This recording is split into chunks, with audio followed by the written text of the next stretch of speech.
అబ్రహాము నుంచి నేర్చుకోవాల్సిన 6 లక్షణాలు. 1. అబ్రహాము నుంచి నేర్చుకోవాల్సిన మొదటి లక్షణం దేవుని మాటకు విధేయత, లోబడుట. అబ్రహాము నుంచి నేర్చుకోవాల్సిన రెండవ లక్షణము ప్రార్థన జీవితం కలిగి ఉండడం. అబ్రహాము నుంచి నేర్చుకోవాల్సిన మూడో లక్షణము స్వార్థం లేని మనసు కలిగి ఉండడం. అబ్రహాము నుంచి నేర్చుకోవాల్సిన నాలుగో లక్షణం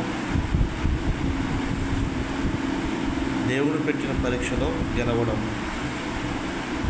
అబ్రహాము నుంచి నేర్చుకోవాల్సిన ఐదో లక్షణము దేవుని ఎడల బాధ్యత కలిగి ఉండడం.